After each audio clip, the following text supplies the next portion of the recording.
Allez, on va ouvrir la parole, c'est l'heure. Et on va faire une petite étude ce matin sur le psaume 13. Donc je vous invite à ouvrir vos Bibles au psaume 13, sinon à suivre sur l'écran. Le psaume 13, voilà. Il est juste après le 12.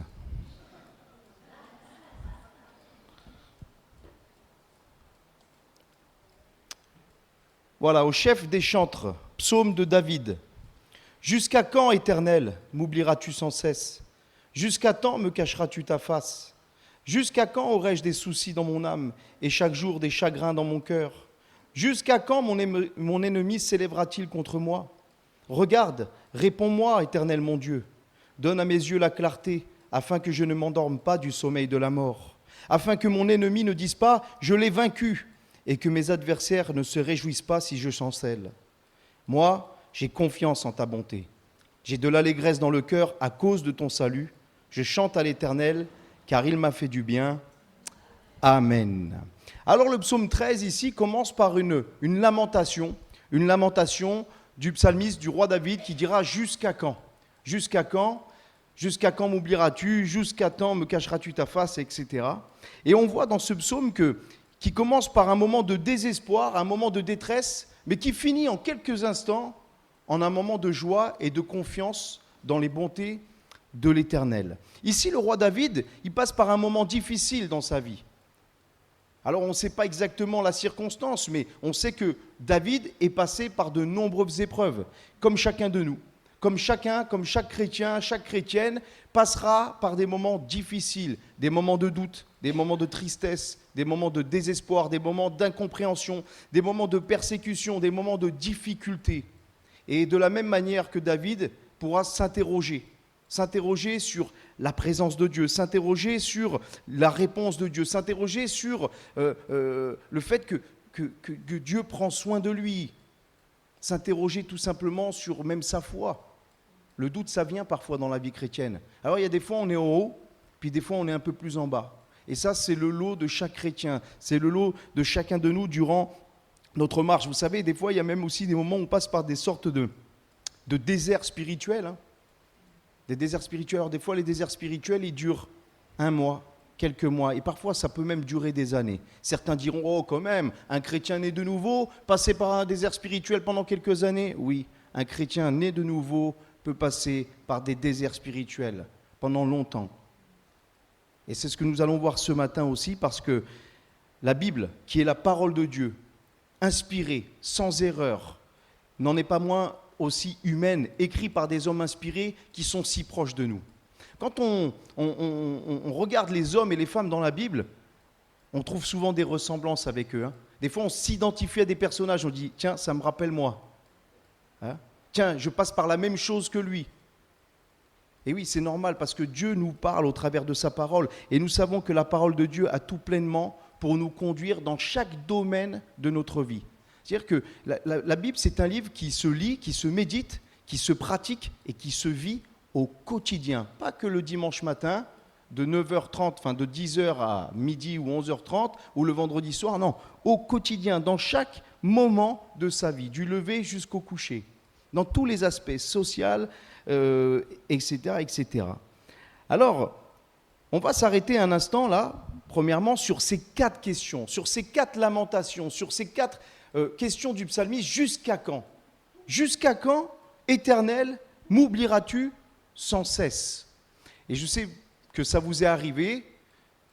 Et comment je sais que ça vous est arrivé? Parce que ça m'est arrivé. Et on est tous pareils, on est fait de la même pâte. Jusqu'à quand m'oublieras-tu sans cesse? Il y a ce sentiment parfois, dans la vie chrétienne, d'être oublié par Dieu, d'avoir été mis de côté par Dieu, d'avoir été mis à l'écart par Dieu, comme si on se disait, mais ma vie, elle ne l'intéresse pas au Seigneur. Elle ne l'intéresse pas. Je viens même à douter de l'amour de Dieu pour moi. Parfois, on ne doute pas de l'amour de Dieu pour les autres, mais on doute de l'amour de Dieu pour nous. C'est des moments où on se dit, Dieu m'a littéralement oublié. Un peu comme ces disciples, vous vous souvenez, lorsqu'ils sont dans la barque avec Jésus dans la tempête, il y a la tempête, il y a le vent, il y a les vagues, et puis il y a la peur, il y a la tristesse, il y a le désespoir, il y a la crainte, il fait nuit.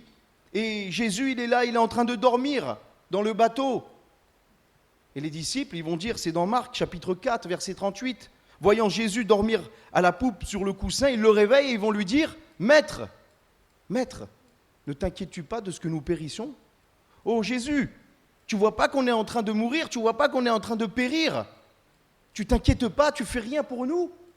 C'est un peu ça que ça veut dire, c'est un peu ça. Et des fois, dans nos tourmentes, dans nos difficultés, dans notre détresse, dans notre dépression, dans notre désespoir, dans notre lutte, on se dit, mais Seigneur, tu ne le vois pas ce que je traverse? Tu m'as oublié ou quoi? Je vais périr, Seigneur. Je vais périr, je vais m'enfoncer. Je ne vais pas m'en sortir. Et toi, tu fais rien. Je suis ton enfant. Des fois même, on pourrait même faire des reproches à Dieu. Pourquoi m'oublies-tu sans cesse, hein? Tu m'oublies toujours, Seigneur. Toujours moi, ça tombe toujours sur moi. Il n'y a que moi.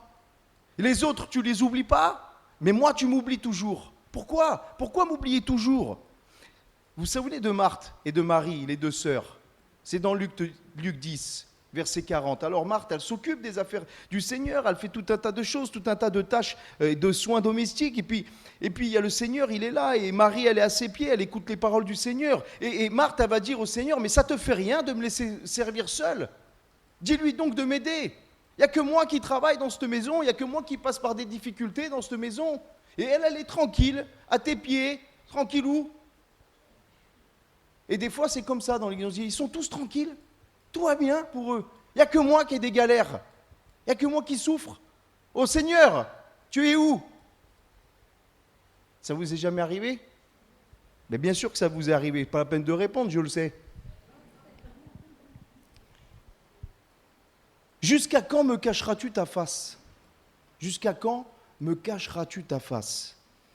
Lorsque Dieu cache sa face, c'est terrible, hein? Lorsqu'on prie le Seigneur et qu'on n'a pas de réponse.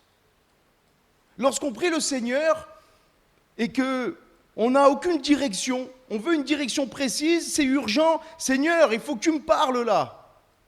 Et rien. On vient à l'église, on se dit peut-être qu'il va y avoir une parole, on n'entend rien. On vient à l'église, on se dit peut-être qu'il va y avoir un don spirituel, rien.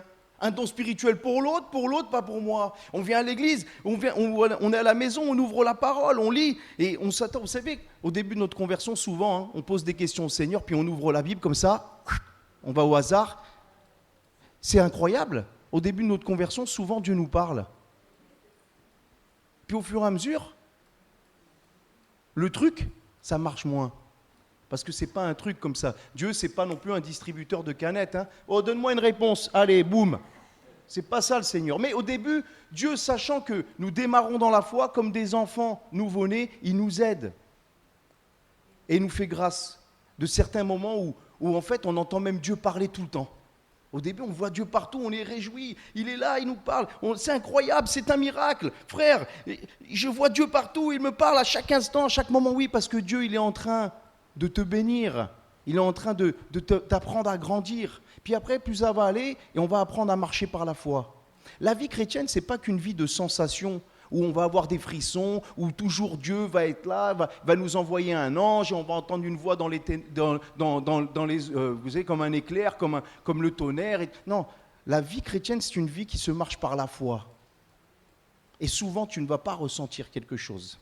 Tu vas devoir marcher par la foi. Mais plus ça va aller, plus le Seigneur va te demander ces choses. Et il peut arriver un moment où on se dit, mais le Seigneur, il ne me parle plus. Je ne ressens plus sa présence comme au début. Je ne ressens plus sa présence comme avant. Je ne ressens pas sa présence dans mon cœur, dans ma vie, dans le secret de ma chambre, dans l'église. Il y a quelque chose qui me manque et c'est terrible.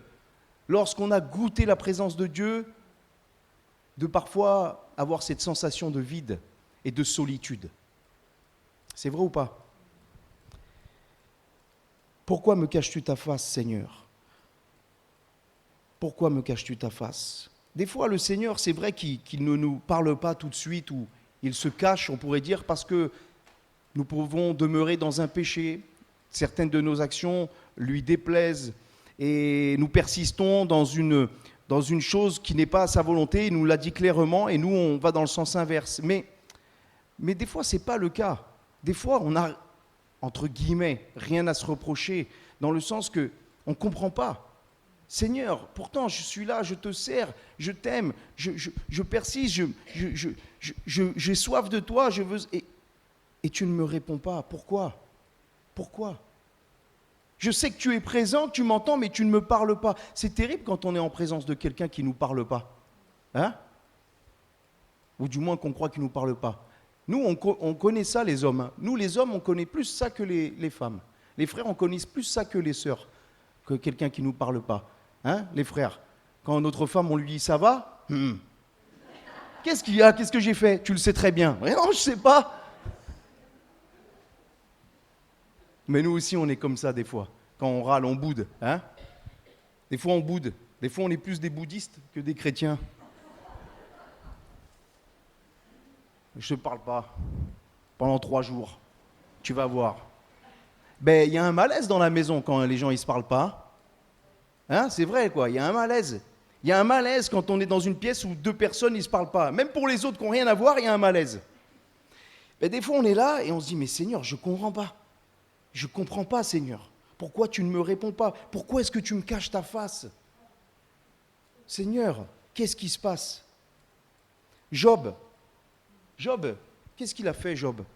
Il était connu pour être un homme intègre, droit, craignant l'Éternel. Et à un moment, vous avez vu tout ce qu'il va subir, Job? Et au chapitre 13 du livre qui porte son nom, au versets 22 et 24, il va s'adresser à Dieu, il va dire, puis, je répondrai, ou si je parle, réponds-moi. Pourquoi? Quel est le nombre de mes iniquités et de mes péchés? Fais-moi connaître mes transgressions et mes péchés. Pourquoi caches-tu ton visage et me prends-tu pour ton ennemi? Job, il est dans l'incompréhension. Il crie à Dieu, il ne sait pas pourquoi cette situation ça arrive. Il demande une réponse et rien. Silence total. Il lui dit, tu me caches ton visage, tu me prends même pour ton ennemi. On dirait que tu es fâché avec moi, Seigneur. Tu es en colère avec moi. Et pourtant, qu'est-ce qui a provoqué ta colère, Seigneur? À la rigueur, Job, il prie ici. Dis-moi ce que j'ai fait. Hein? Tout à l'heure, je vous donnais l'exemple. Mais qu'est-ce que j'ai fait? Pourquoi tu ne me parles plus? Seigneur, qu'est-ce qu'il y a? Psalmiste dira, jusqu'à quand aurai-je des soucis dans mon âme et chaque jour des chagrins dans mon cœur? Les soucis du quotidien, c'est quelque chose que les chrétiens subissent comme les non-chrétiens, les croyants comme les non-croyants. Je veux dire, les soucis, les problèmes économiques, les soucis de famille, les soucis de quels qu'ils soient divers et variés, dites-vous qu'il n'y a pas que les chrétiens qui souffrent. Les païens, les non-croyants souffrent aussi, passent par des difficultés. Quand la crise économique, elle touche un pays, elle touche le chrétien et le non-chrétien. Lorsqu'il y a un plan de licenciement dans une entreprise, ça touche les deux. Donc, il y a les soucis du quotidien qui sont pénibles. Hein. C'est difficile, les soucis du quotidien parfois. Il y a des petits soucis, mais des fois, il y a des gros soucis. Mais le chrétien, à cela s'ajoutent d'autres soucis. Oui, le chrétien, il a plus de soucis. Encore, il a plus de fardeaux qu'il doit déposer au pied du Seigneur. C'est-à-dire, c'est super d'être chrétien. Quelqu'un va dire, ce matin, je suis venu dans ce lieu, j'attends une parole de Dieu, et lui, il nous dit, si je donne ma vie à Christ, je vais avoir des problèmes. Je ne veux pas de problème, moi. Je suis venu ici pour plus en avoir des problèmes. Mais le Seigneur, il n'a pas dit qu'il te délivre de tous les problèmes. Le Seigneur, il te promet la vie éternelle. Mais il ne te promet jamais un chemin sans difficulté. Hein. Là, alors, oui, peut-être certains, c'est la mode de prêcher qu'il n'y aura plus jamais de difficulté quand tu viens au Seigneur et que tu es béni et que tu vas marcher sur des nuages. Ben, lis ta Bible alors.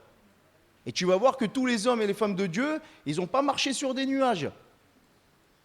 Mais c'était une vie de combat. Combat, le bon combat de la foi, dira l'apôtre. Alors, pourquoi j'ai des soucis? Ok, il y a les soucis du quotidien, il y a les soucis inhérents aux chrétiens. C'est pas un fardeau de voir tes bien-aimés qui se perdent? Toi, tu es converti. Toi, tu as reçu la parole de Dieu et toute ta famille autour de toi, tous tes bien-aimés que tu vois, se perdent, sont dans les ténèbres. Ils ne comprennent pas. Tu as vécu une expérience, la nouvelle naissance, tu as rencontré le Seigneur, tu leur dis, tu partages ta joie, tu voudrais. Ils ne comprennent pas. Ils ne te comprennent pas. Ils ne peuvent pas te comprendre. Et ils disent même, il est fou. Quand tu vois ce monde qui vacille, tu te dis, mais Seigneur, mais qu'est-ce qui se passe? Qu'est-ce qui se passe? C'est quoi cette corruption? C'est quoi ces ténèbres? De vivre au milieu d'une génération perverse et corrompue. Le chrétien, il vit dans le monde, mais il n'est plus du monde. Le chrétien, il ne se sent pas bien au milieu de la mentalité de ce monde. Il n'est pas bien. Normalement, il n'est pas bien. Il ne peut pas se sentir bien. Parce que l'esprit de Christ qui habite en lui est en opposition avec l'esprit de ce monde. Il y a une lutte qui se fait. Et puis même, on est attristé parfois de nos propres faiblesses, de nos propres manquements. Parce que, mes frères et sœurs, nés de nouveau, sauvés par grâce, ça ne veut pas dire devenir parfait. Hein. On lutte, on combat, on travaille à notre sanctification. Le Seigneur l'a accompli parfaitement, il nous sauve. Et nous ne sommes pas sauvés par les œuvres, nous sommes sauvés par la foi. C'est très clair. Mais nous travaillons à notre sanctification. Notre désir, c'est de ressembler à Christ. Et chaque jour, devant le Seigneur, on se repent. Et on lui apporte quoi? Nos fardeaux. Et on lui apporte quoi? Nos manquements. Seigneur, tu as vu ma réponse dans cette situation? Tu as vu ma mentalité? Tu as vu comment j'ai pensé? Seigneur, tu vois mon comportement, change cela. Tu vois cette mauvaise habitude, aide-moi. Écoutez bien ce que je vais vous dire. Ouvrez bien grand vos oreilles, les oreilles spirituelles. Plus un chrétien il grandit dans la sainteté, et plus il va sentir sa souillure devant la sainteté de Dieu. Le chrétien qui se sent jamais repris par rien, qui est toujours, moi je me sens repris par rien, moi je suis nickel, moi. Non, c'est bon, tu as un problème. Ah bon? Tu as un problème. Parce que le chrétien, plus il s'approche de la sainteté de Dieu, et plus il sent sa souillure et son besoin de pardon, de communion. Il s'appuie d'autant plus sur le sacrifice de la croix, sur l'œuvre de Christ, et il se rend compte qu'il ne peut pas mériter son salut. Il ne peut pas mériter le ciel. Il ne peut pas mériter le pardon. Il ne peut que le recevoir par grâce. Là, on fait des travaux. Quand on fait les travaux, on fait vous voyez le placo là? On met de l'enduit dessus. Puis après, on peint. Et pour voir les défauts, on approche une lampe comme ça. Hein, les frères qui travaillent, ils savent de quoi je parle. On approche une lampe. Et quand vous approchez la lampe, ah mince, il y a une rayure là. Un coup d'enduit. Un autre. Ah, il y a une bosse. Hop. On fait des choses. C'est comme ça. C'est au contact de la lumière qu'on voit les moindres défauts. Mais c'est un peu un exemple face à la sainteté de Dieu. Lorsqu'on s'approche de la sainteté de Dieu, qu'on a une communion avec Dieu, on réalise notre misère. Et on se plie aux pieds du Seigneur. Mais on reconnaît aussi sa grâce et sa bonté et son amour qui nous restaure. Donc un chrétien, il a ce souci aussi. Seigneur, je suis attristé par mon attitude, par cette parole, par ce comportement. Aide-moi. Aide-moi. Le chrétien, il a 3 ennemis. Comme David avait des ennemis. Vous savez que David, il avait des ennemis en Israël, dans le royaume. Des ennemis externes, les Philistins, etc. Et des ennemis en interne. Ceux qui voulaient lui prendre la place. Hein, par exemple. Le chrétien, c'est pareil. Il a des ennemis externes, que sont Satan et le monde. Et il a un ennemi interne qui est sa chair. Ce sont les 3 ennemis principaux du chrétien. Et c'est pour cela que parfois, on en a marre de lutter. Des fois, on est fatigué. Parce que la vie chrétienne, c'est une vie de combat. Et il y a des jours, je suis lassé. Jusqu'à quand j'aurai des ennemis? Jusqu'à quand mon ennemi s'élèvera-t-il contre moi? Jusqu'à quand ils vont me persécuter dans ce travail? Jusqu'à quand ma famille va me persécuter? Jusqu'à quand je vais avoir cette chair qui s'attache à moi et qui ne veut pas me lâcher? Seigneur, délivre-moi. Jusqu'à quand? Jusqu'à quand? 2 Timothée chapitre 3 verset 12 nous dit que tous ceux qui veulent vivre pieusement en Jésus-Christ seront persécutés. La persécution, c'est le lot du chrétien, d'une forme ou d'une autre. Si tu veux vivre pieusement en Jésus-Christ. Si quelqu'un ne vit pas pieusement en Jésus-Christ, pas de problème. Dans le compromis, pas de problème avec le monde. Au contraire, il t'invite au compromis, ça va bien se passer. Si tu es dans le compromis, oui, tu peux être un chrétien dans le compromis, mais bon, comme tu es un peu dans le monde aussi, le monde, il t'accepte. Il dit, oh, il est chrétien. Lui, il est chrétien, mais il est gentil, parce qu'il est comme nous. Et si le monde, il te dit, lui, il est chrétien, il est gentil, il est comme nous, c'est très grave. Il doit avoir une différence. Persécuté d'une façon du monde, ou alors, comme je vous disais, vivre pieusement, ça veut dire aussi parfois se faire violence à soi-même. Hein. parce que la marche avec Dieu n'est pas facile. Et des fois, quitter une mauvaise habitude ou marcher avec le Seigneur, se sanctifier, ça demande aussi un effort du travail, même si on s'appuie sur la grâce de Dieu et qu'on demande le secours à Dieu. Il faut arrêter de croire qu'on va être que des assistés. Il y a la part de Dieu et il y a la part de l'homme. Dieu nous demande notre participation, notre coopération. Nous sommes appelés ouvriers avec Christ, avec lui. Le consolateur que je vous enverrai, il sera en vous, il sera avec vous. Vous voyez, c'est un binôme. Hein. Le psalmiste, donc, David, va poser ces 4 lamentations. Puis au verset 3, il va dire « Regarde, réponds-moi, Éternel.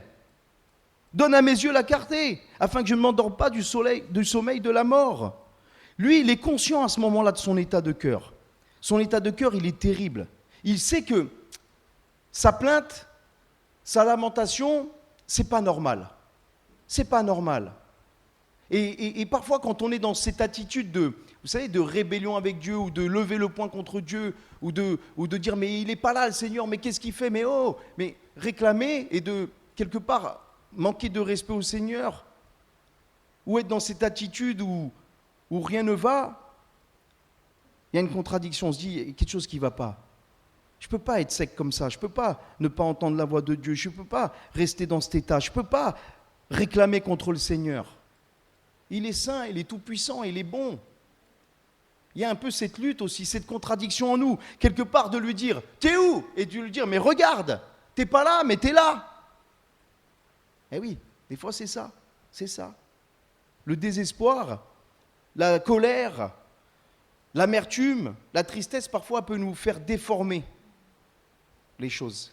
Vous savez, quand vous avez des larmes dans les yeux, vous voyez trouble. Hein. Il faut les essuyer pour voir plus clair. Et des fois, c'est ça. C'est ça. Le Seigneur, eh bien, il faut, dans ces situations-là, demander un éclairage spirituel, comme le psalmiste. Regarde, donne de la clarté, donne à mes yeux de la clarté, que je ne m'endorme pas dans le sommeil de la mort, que je ne m'éloigne pas, là, que je ne comprenne plus rien. Je dépends de toi, Seigneur. Si ce n'est pas toi qui m'éclaire, si ce n'est pas toi qui me parle, si ce n'est pas toi qui me restaure, si ce n'est pas toi qui me relève, qui c'est qui va le faire? Qui va le faire?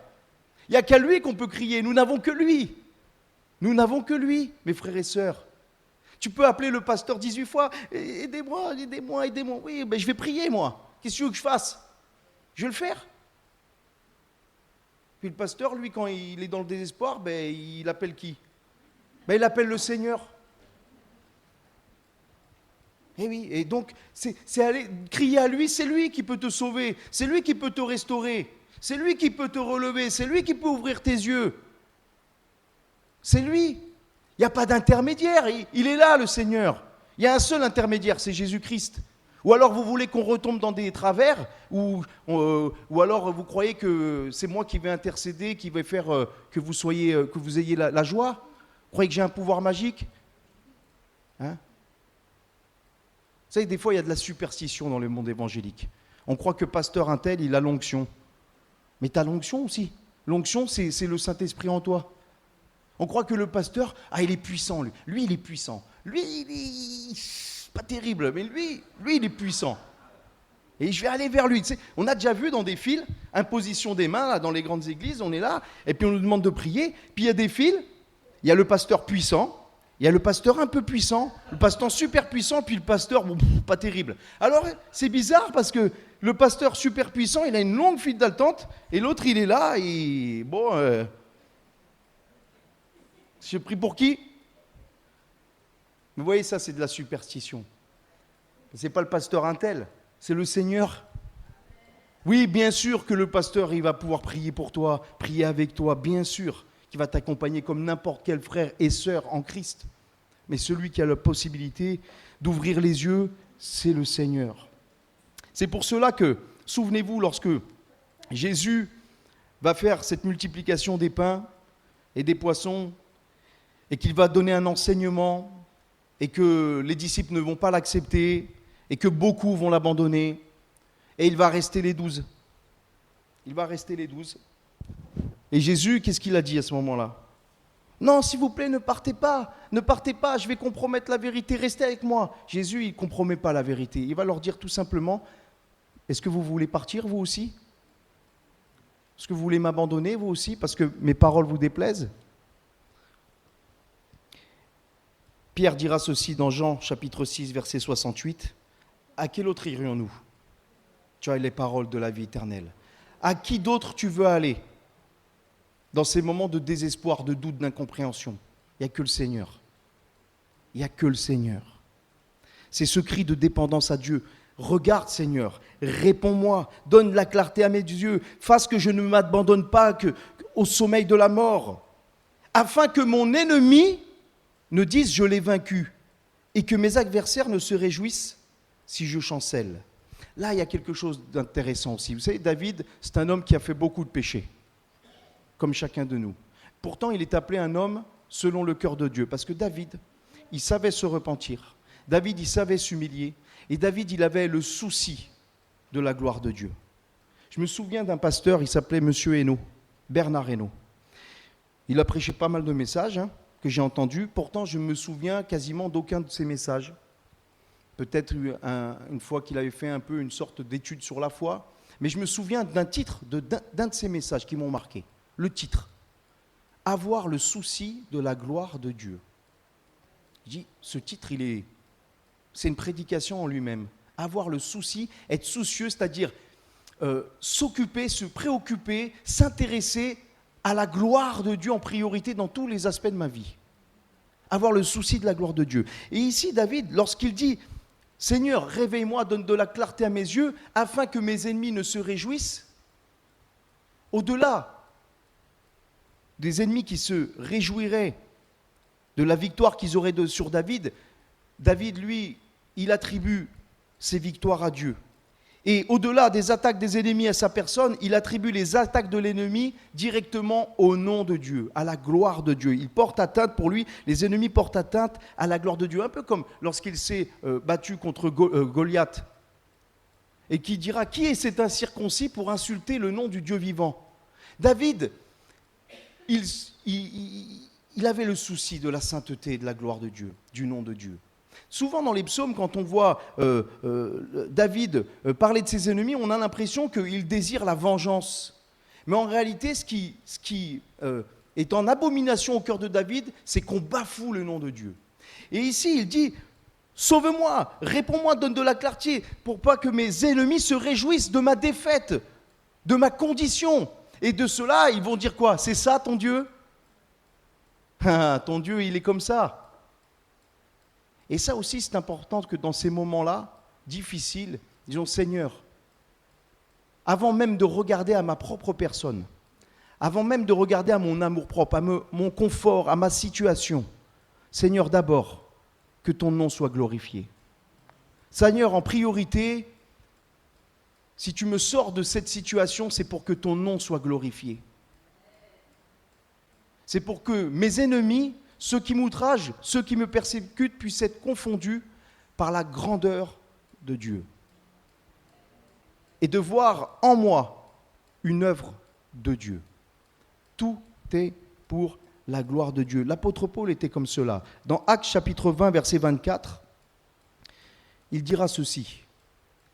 Je ne fais pour moi-même aucun cas de ma vie, comme si elle m'était précieuse, pourvu que j'accomplisse ma course avec joie et le ministère, le service que j'ai reçu du Seigneur Jésus, d'annoncer la bonne nouvelle de la grâce de Dieu. Pour moi-même, aucun cas de ma vie. Seigneur, ce qui compte, c'est ta gloire. Ce qui compte, c'est que j'accomplisse la course. Ce qui compte, c'est que j'accomplisse ta volonté. Et là aussi, on doit le regarder dans ces moments-là, de dire, Seigneur, ta gloire en priorité, ton nom soit élevé. Maintenant, le psalmiste, en confessant cela, en priant, en disant ces choses, en priant le Seigneur, il va dire ceci au verset 5. J'ai confiance en ta bonté, j'ai de l'allégresse dans le cœur, à cause de ton salut, je chante à l'Éternel, car il m'a fait du bien. Vous savez que des fois, quand on a des soucis, des problèmes, des tracas, des doutes, ça fait du bien d'en parler un peu. Ça fait du bien d'en parler au Seigneur. Il y a des psychologues, il y a tout un tas de gens, voilà, c'est bien. Tu vas aller les voir, tu vas lui parler. Alors racontez-moi, lui, il va te faire asseoir dans un canapé, tu vas lui raconter ta vie. Il a fait, oui, c'est très bien, c'est bien, ouais, c'est bien.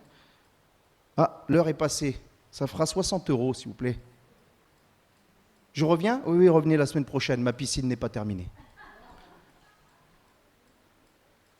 Le meilleur psychologue, le meilleur psychiatre, même si c'est pas, je dénigre pas les médecins, attention. Je ne dis pas que des fois il faut aller voir des médecins comme psychiatres ou autres spécialistes. C'est pas ça que je suis en train de dire. Mais avant tout, c'est de s'adresser au Seigneur. C'est de se confier en lui. C'est de lui dire, la séance elle est gratuite.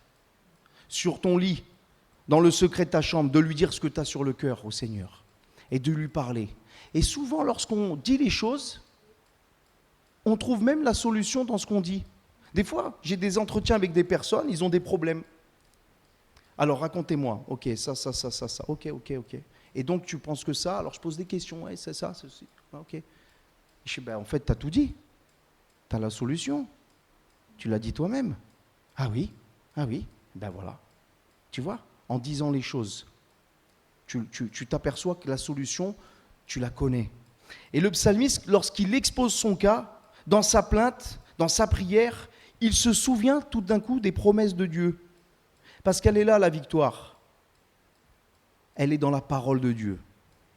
Rien de nouveau, rien d'extraordinaire. Cherchez pas des choses extraordinaires, éblouissantes. Cherche dans la parole de Dieu. Simplement. Et il se souvient des promesses de Dieu. Et il se dit, j'ai confiance en ta bonté. Tiens, je me rappelle que Dieu est bon. J'ai de l'allégresse dans le cœur à cause de son salut. Tiens, c'est toi mon sauveur, Seigneur. Je chante à l'Éternel car il m'a fait du bien. Je me souviens, Seigneur, que par tant de moments je suis passé, tu étais là et tu m'as béni. Je me rappelle de ça. Je me rappelle de tes promesses.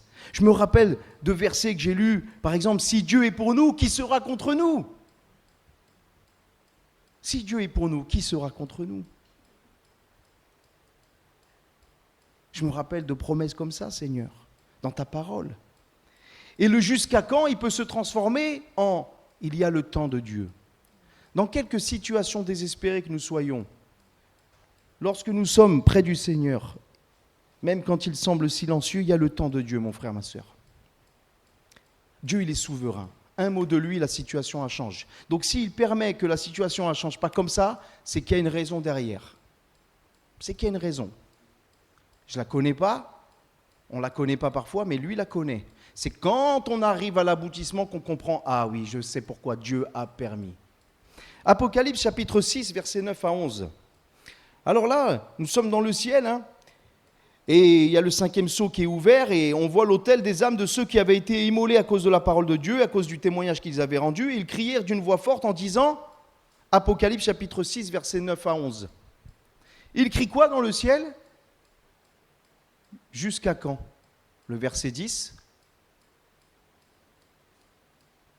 Jusqu'à quand, Maître saint et véritable, tardes-tu à juger et à tirer vengeance de notre sang sur les habitants de la terre?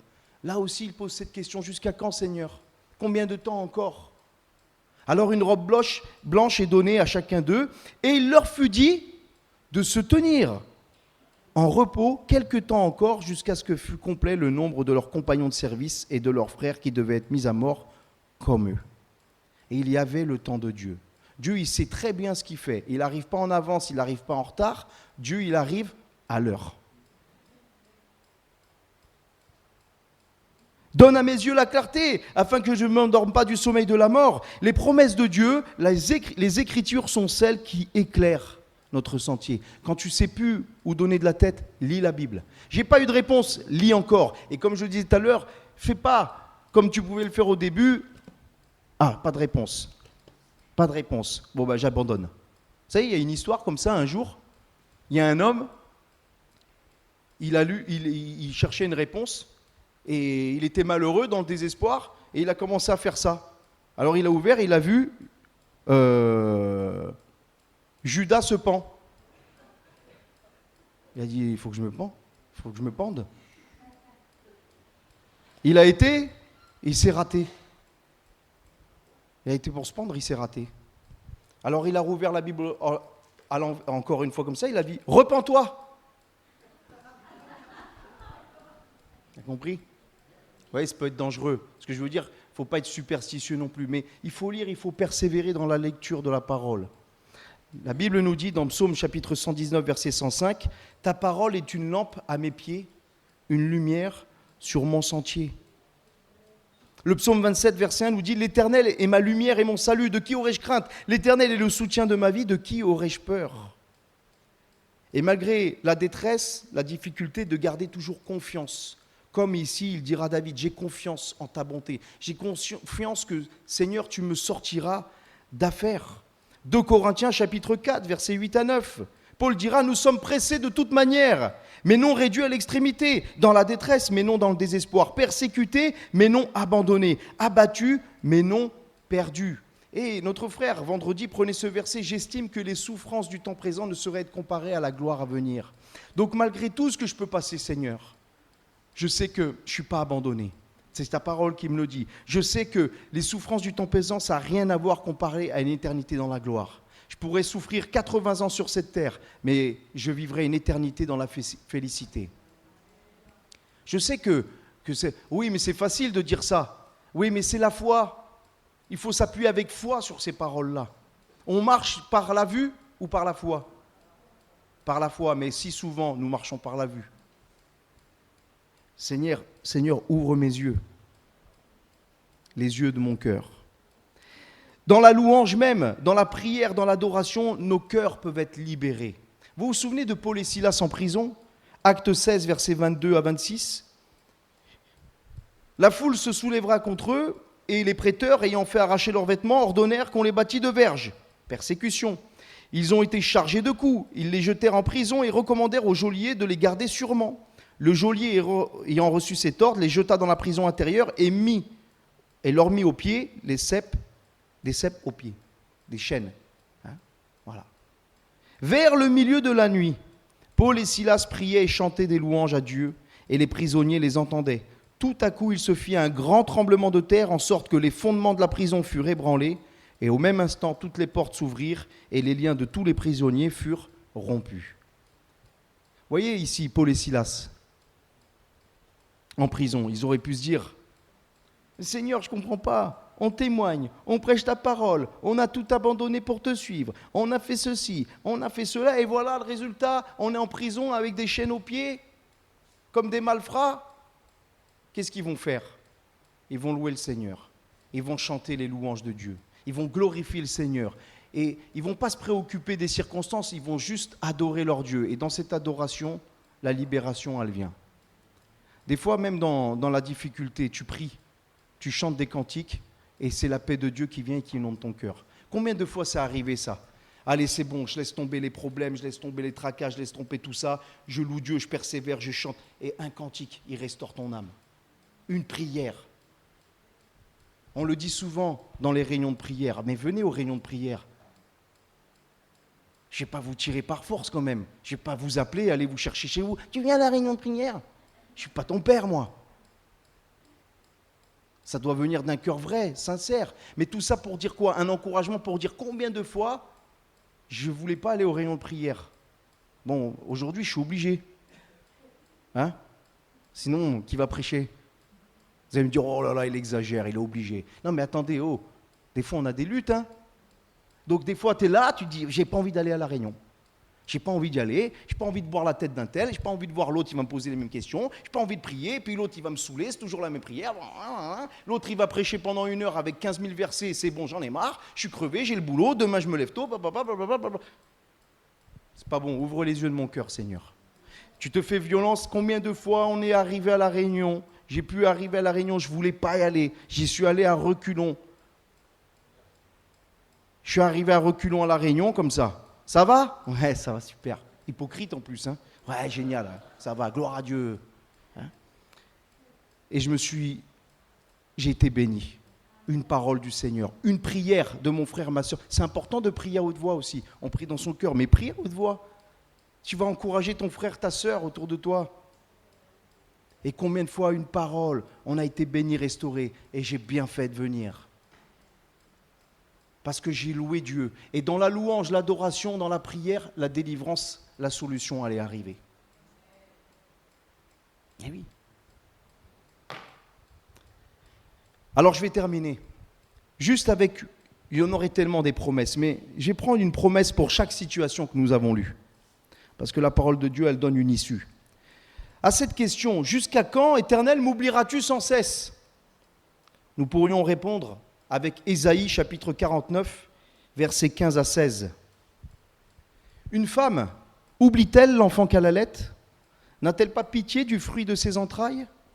Quand elle l'oublierait, parce que des fois il y a des mères qui oublient leurs enfants, mais combien même les mères ou les pères oublieraient leurs enfants?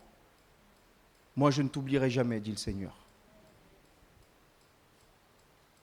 Voici, je t'ai gravé sur mes mains, et tes murs sont toujours devant mes yeux. Alors certes, dans le contexte, on pourrait parler de Jérusalem, mais ces prophéties, ces promesses, nous pouvons nous les approprier. Jusqu'à quand me cacheras-tu ta face?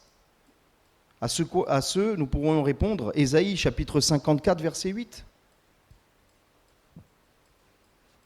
Dans un instant de colère, je t'avais un moment dérobé ma face, mais avec un amour éternel, j'aurai compassion de toi, dit ton Rédempteur l'Éternel. Parfois, oui, par une situation, Dieu peut, mais lorsqu'on se tourne vers lui, qu'on se repent sincèrement, Dieu il nous accueille. Osée chapitre 2, verset 14, Dieu dira, c'est pourquoi voici, je veux l'attirer, la conduire au désert et je parlerai à son cœur. Et parfois, Dieu nous fera passer par des moments de désert, de sécheresse, précisément pour que nous nous rendions compte que nous avons besoin de sa présence et que nous dépendons de lui. Que s'il n'est pas là, il nous manque. C'est le manque. Quand quelqu'un nous manque, hein, est-ce que Dieu te manque? Je suis désolé, mais un chrétien qui n'assiste jamais aux réunions, qui ne vient jamais, qui est toujours absent, qui brille par son absence, qui n'a jamais soif de lire la parole, de prier, d'être dans la présence du Seigneur, qui vit sa vie comme ça, mais ça veut dire que Dieu, il ne te manque pas? Est-ce que Dieu, il te manque? Si Dieu, il ne te manque pas, il faut que tu le pries pour dire, Seigneur, crée en moi ce manque, il y a quelque chose. Des fois, Dieu, il permet des épreuves, des difficultés pour qu'on se rende compte. On se rende compte de ces choses. Et c'est par amour qu'il le fait, pour nous rapprocher de lui. Seigneur, attire-moi à toi. Vous savez, le livre d'Esther, c'est le livre où le nom de Dieu n'apparaît pas, n'apparaît jamais. C'est le livre où Dieu se cache. Et pourtant, tout le long du livre, on le voit, il est présent. Et parfois, Dieu, il se cache dans le livre de ta vie, mais il est là. Hein. Il ne s'est pas absenté, le Seigneur. Il ne s'est pas absenté. Et c'est justement dans ces déserts que Dieu nous parle précisément. Jusqu'à quand aurai-je des soucis dans mon âme et chaque jour des chagrins dans mon cœur? Jean chapitre 16, verset 33. Je vous dis ces choses pour que vous ayez la paix en moi. Vous aurez des tribulations dans le monde, mais prenez courage. J'ai vaincu le monde. Tes promesses, j'aurais pu en prendre des centaines. Jusqu'à quand mon ennemi s'élèvera-t-il contre moi? Alors nous pourrions prendre Jérémie chapitre 1 verset 19. Ils te feront la guerre, mais ils ne te vaincront pas, car je suis avec toi pour te délivrer, dit l'Éternel. On pourrait prendre Matthieu 10, 22. Vous serez haïs de tous. Ah, c'est ça Jésus? Oui, vous serez haïs de tous, du monde. À cause de quoi? À cause de mon nom. Mais celui qui persévérera jusqu'à la fin sera sauvé. C'est pas une belle promesse, ça? Sauvé pour l'éternité. Sauvé, pardonné, purifié de ses péchés. Est-ce que vous croyez encore à la vie éternelle? Parce que des fois, on pourrait se dire, mais je suis chrétien que pour ma vie ici-bas, mais bon, après, je sais pas, bon, peut-être la vie éternelle, j'en sais rien. Mais tu te bases sur quoi, là? Sur le sacrifice de Christ ou sur tes œuvres? Tu as reçu la vie éternelle lorsque tu as cru au nom du Fils de Dieu, que tu t'es repenti de tes péchés. Et c'est pour cela que tu vis pour sa gloire maintenant. Tu ne vis pas pour mériter, tu vis par reconnaissance. Seigneur, tu as sauvé mon âme. Je serai haï de tous, je serai rejeté, ta parole me le dit. J'aurai des combats, des luttes, mais si je persévère jusqu'au bout, je serai sauvé, me dit ta parole. Tu me gardes dans le creux de ta main pour amener à destination. Michée, chapitre 7, versets 7 à 8. Pour moi, je regarderai vers l'Éternel. Je mettrai mon espérance dans le Dieu de mon salut. Mon Dieu m'exaucera. Ne te réjouis pas à mon sujet, mon ennemi, car si je suis tombé, je me relèverai. Si je suis assise dans les ténèbres, l'Éternel sera ma lumière. Amen. Je vais m'arrêter là. Alors, peut-être certains passent par ces moments, d'autres viennent d'en sortir, d'autres y entreront, mais cette parole, elle est pour nous tous. Qui peut dire aujourd'hui, j'ai toujours été au top niveau, j'ai jamais réclamé contre Dieu, j'ai jamais douté, personne ne peut le dire. Celui qui le dit, c'est un menteur. Voilà. Ou c'est un orgueilleux parce qu'il ne veut pas montrer qu'il est faible comme les autres. Hein? Vous savez, le chrétien, il est faible. Il est faible. Un jour, quelqu'un a dit à un pasteur, il lui disait, mais vous, les chrétiens, vous êtes des faibles. Vous êtes des faibles, vous êtes des fragiles. Ce pasteur, il a répondu, je suis faible, je suis fragile, c'est vrai. C'est pour ça que je prie tous les jours. Parce que j'ai besoin de Dieu. Vous voyez ? Tout simplement. Alors que Dieu nous aide à conserver ces paroles de ce psaume, cet enseignement qui réconforte, qui réjouit, qui restaure aussi notre cœur, qui nous encourage. Amen.